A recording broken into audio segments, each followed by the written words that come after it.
Estamos con Juan Cheput, ex ministro justamente del régimen toledista. Juan, ¿cómo está? ¿Cómo estás, Marco? Un saludo también para Quique y Oscar. Muy buenas noches. Y justamente sí, estamos con nuestros colegas Enrique Patriu del Diario de la República. ¿Cómo estás? Marco, ¿qué tal? Y Oscar Quispe de Perú 21. Marco, Oscar, ¿cómo estás? ¿Qué tal?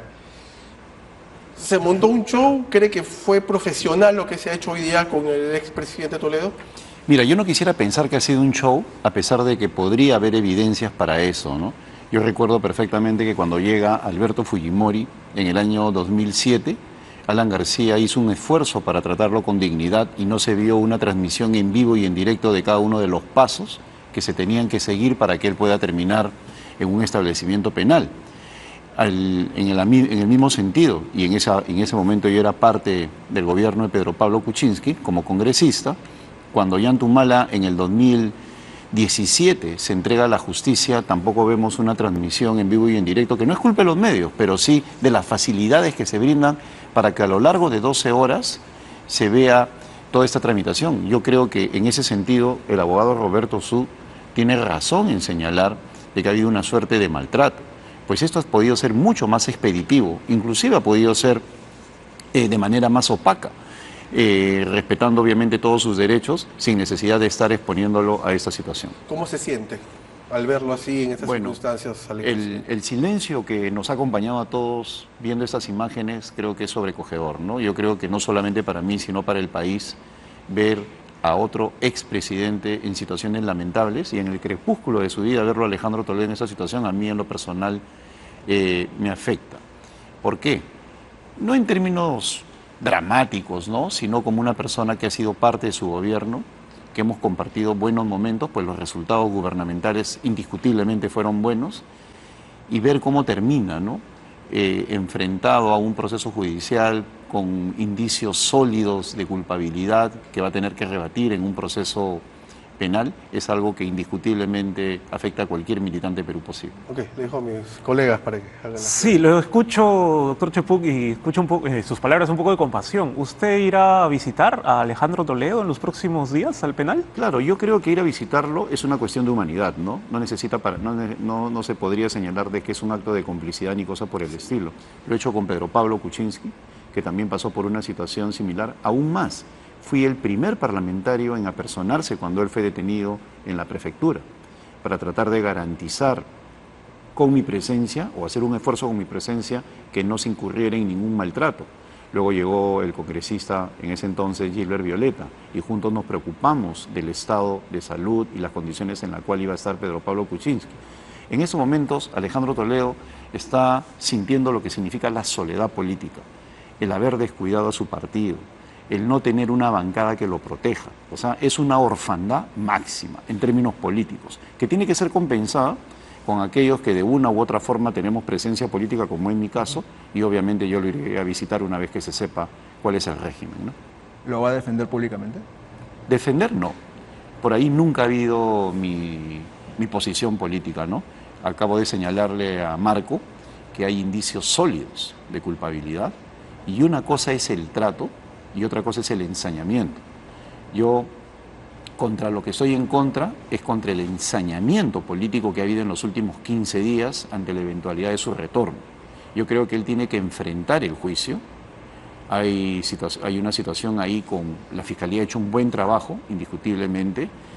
Eso va a ser una suerte de onda expansiva, pues en el juicio se va a poder aportar los nombres de otras personas, no de parte de Alejandro Toledo, sino de lo que ya tiene la Fiscalía, sobre todo en lo que se refiere a la tramitación que podría haber habido en el caso de las interoceánicas, pero en lo que se refiere a las condiciones, cómo enfrente ese proceso judicial, eso sí me preocupa. Cuando habla de partido, parece sugerir que Perú Posible existe aún.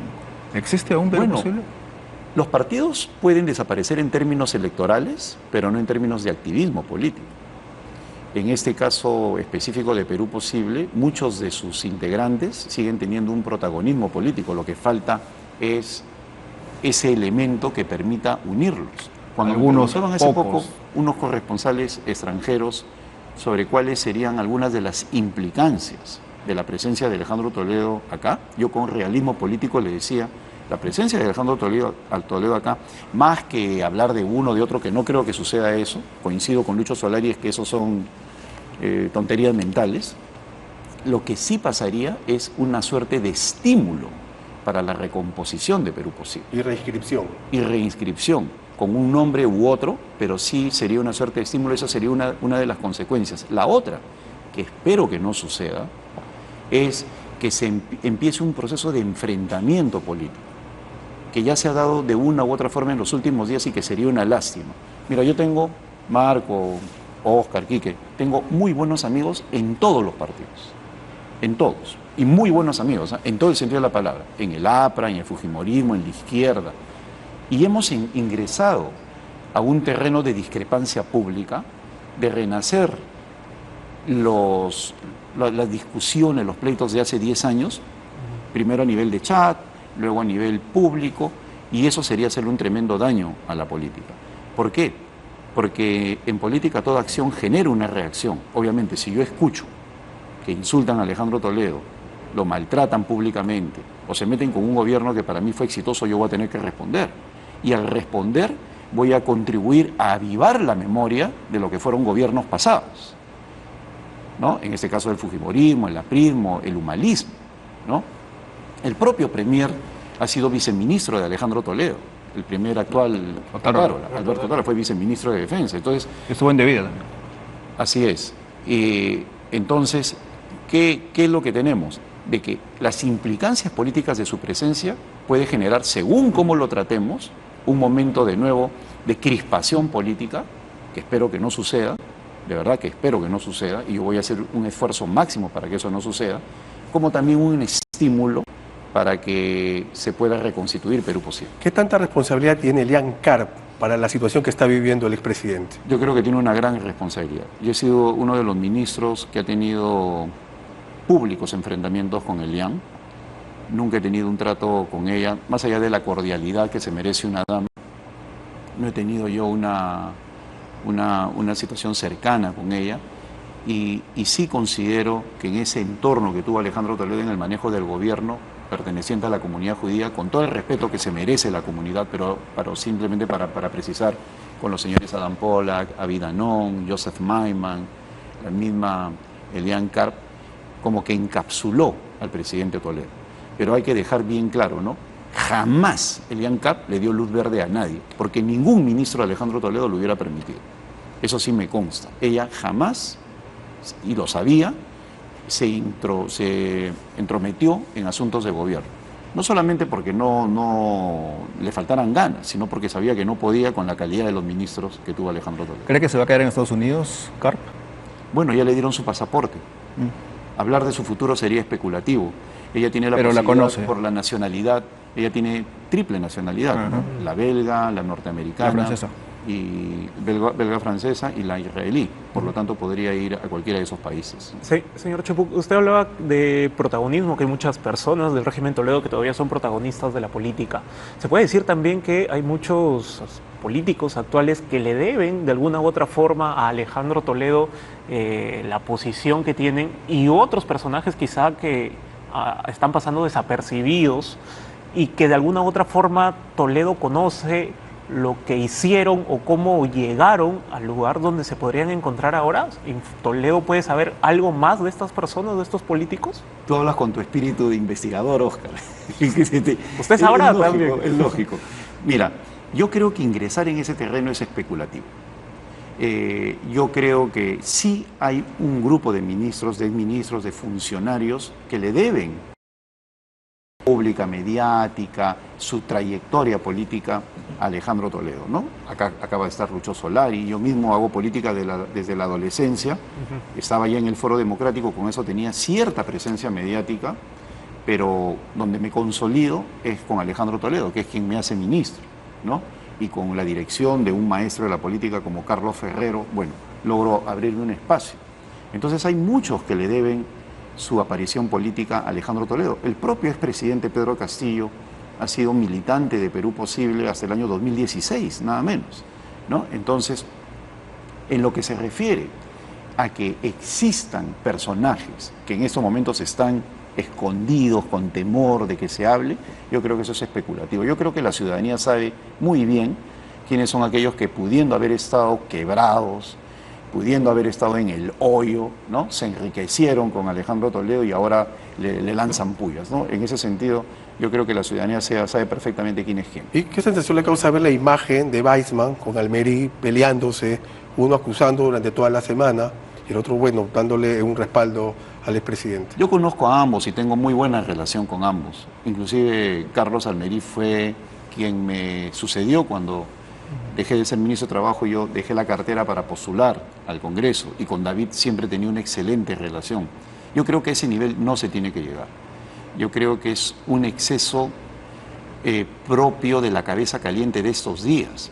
Cuando yo leo a comentaristas, cuando veo declaraciones de políticos, cuando veo esta actitud de David Weissman con Carlos Almerí en la mañana, que tanta polémica ha causado, tanto rechazo ha causado tanto en medios como en redes sociales, pues me ratifico en que estamos viviendo un momento en el cual con la cabeza caliente se está haciendo una serie de juzgamientos. Esto se parece, ¿saben qué?, mucho a los periodos medievales inmediatamente previos a la condena, donde todo el mundo lanza frutas, escupe, empuja, pega, y una vez que decapitan al personaje, después de la tortura que todo el mundo se ha deleitado, viene el arrepentimiento, ¿no? De eso escribe Pinker, por ejemplo, ¿no? Steven Pinker, ¿no? Dice, viene la felicidad de acompañar la tragedia y luego viene el arrepentimiento. Nosotros estamos ahorita en un proceso en el cual hay mucho de cabeza caliente en el juzgamiento de Alejandro Toledo. Por ejemplo, se están olvidando de las cosas positivas de su gobierno. Y en ese calentamiento surgen cosas como la que tú acabas de señalar, Marco. Yo no entiendo por qué David va provocadoramente al aeropuerto, sabiendo que se puede encontrar con militantes de Perú Posible que están en una posición favorable a Alejandro. O sea, alguien debería aconsejar a David, persona a la cual aprecio mucho, a que por su salud, ¿no?, por los años que tiene y por lo que él también ha representado en materia positiva, no entre en ese terreno. Yo creo que está haciendo muy mal en estar con esa actitud provocadora. Como muy mal ha estado Carlos también en caer en ese juego, Carlos Almerí. Yo creo que ambos deben estar arrepentidos de lo que pasó en la mañana. Pero creo que el debate no va por si fue un mal gobierno o buen gobierno. Por lo menos yo no he escuchado nada de eso. Creo que él está acá, Toledo digo, porque las investigaciones, todo lo que tiene que ver con la Bayato, el caso suyo es el más avanzado, el que está cerrado, en el que la ruta de dinero está claramente establecida. ¿No está siendo usted demasiado indulgente con No, yo con lo que Toledo? estoy haciendo es señalando un vacío, más que en el debate, en la descripción de los hechos, ¿no? Mira, cuando los presidentes como Lula, por ejemplo, han enfrentado procesos similares que lo llevaron a la cárcel, siempre se habló de lo que significó para la recomposición institucional del Brasil y para lo que significó en términos de crecimiento y sobre todo de respeto al medio ambiente. O sea, tú no puedes medir la trayectoria de un presidente solamente por lo malo. Obviamente de que ha cometido delitos, hay indicios fuertes y por eso tiene que ser juzgado, pero cuando se plantea su posición ante la historia, como leí en un editorial del Diario del Comercio, pues también hay que poner eso. Porque la historia no va a prescindir de los aspectos buenos, la historia va a ver todo en su conjunto.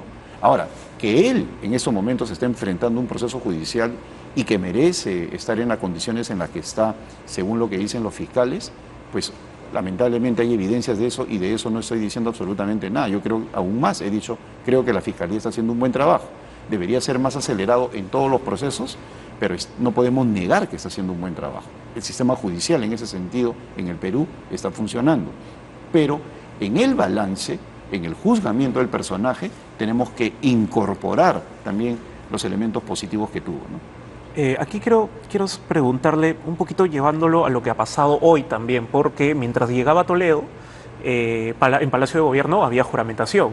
4 nuevas carteras, 4 nuevos ministros, y por ahí uno que otro ya está saliendo sus cuestionamientos. Por ejemplo, el señor Daniel Maurate, que ha ido a la cartera de Justicia. ¿Usted cree también que el gobierno está usando precisamente que todos los medios, toda la atención está sobre Alejandro Toledo para hacer sus cambios y así evitar que se hable o se ponga el foco en los antecedentes de alguno de ellos? Mira, yo creo que ha sido una coincidencia que a ellos mismos les ha chocado, ¿eh? Yo tengo información en relación al ministro de Educación que él ha tenido reuniones con funcionarios, con visitas hasta el viernes en horas de la noche. O sea, El exministro. el exministro Óscar Becerra. Entonces él no sabía que lo iban a cambiar el día sábado para que esté despachando el día viernes. Entonces han sido cambios de último minuto que lo que tú dices, Óscar, abona en la necesidad del gobierno de meter debajo de la alfombra un cambio ministerial que significa que hay una crisis. Indiscutiblemente, cambiar a 4 ministros en cualquier contexto señala de que hay un problema, ¿no? Un problema de liderazgo, de primer ministro, el que sea. Ahora, en lo que se refiere a Daniel Maurate, como ministro de Trabajo fue un buen ministro. En ese sentido, yo creo que él, al haberse desempeñado luego como jurista y luego en la defensa de Ollanta Humala, hizo un buen papel público, ¿no? Entonces yo creo que se está incorporando a alguien de confianza plena del señor Alberto Tarola en el sector justicia y que tiene manejo político para reforzar lo que ha sido uno de los déficits de ese gobierno, ¿no? La forma como se manejan ante la opinión pública. Yo creo que Maurate puede constituirse en una especie de vocero legal con mayor oficio que el señor Tello, que metía la pata todos los días, ¿no?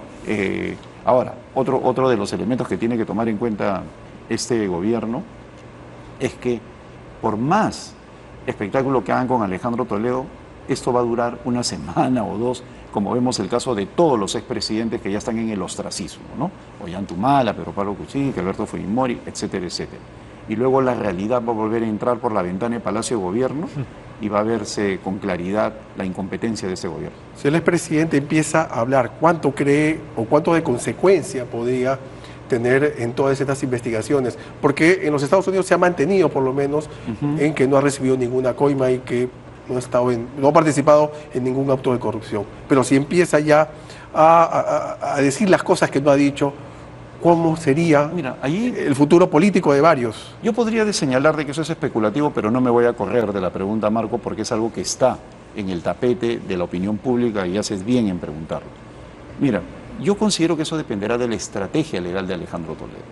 Y hay una cosa que tiene que saber la ciudadanía. La gran mayoría de ministros que tienen que ver con el proceso de concesión para las carreteras están en estos momentos procesados. Son los ministros de proinversión. O sea, todos los ministros que han sido de proinversión en el lapso que Alejandro Toledo ha sido presidente están en estos momentos siendo investigados por la Fiscalía. La Fiscalía tiene ya información. No sé qué podría aportar Alejandro Toledo a lo que la Fiscalía ya tiene. La Fiscalía en ese sentido se está manejando con reserva. Y estos procesos que se dieron desde el año 2003 hacia adelante, definitivamente ha tenido que chocar con los intereses de algunos ministros que yo creo que ya más bien ellos están hablando. Debe haber ahí colaboradores eficaces, que obviamente la Fiscalía tiene la obligación de resguardar sus nombres, o sea, ya hay una provisión de información. Por otro lado, durante el gobierno de Alan García, el congresista Javier Velázquez Quesquén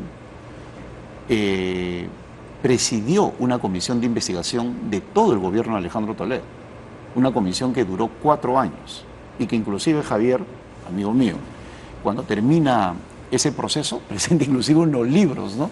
Que yo bromeaba, él presentaba 5 libros y yo le decía, cuando les toque a ustedes vamos a tener que presentar una biblioteca, ¿no? Entonces, él presentó unos libros con los resultados de las investigaciones de ese proceso.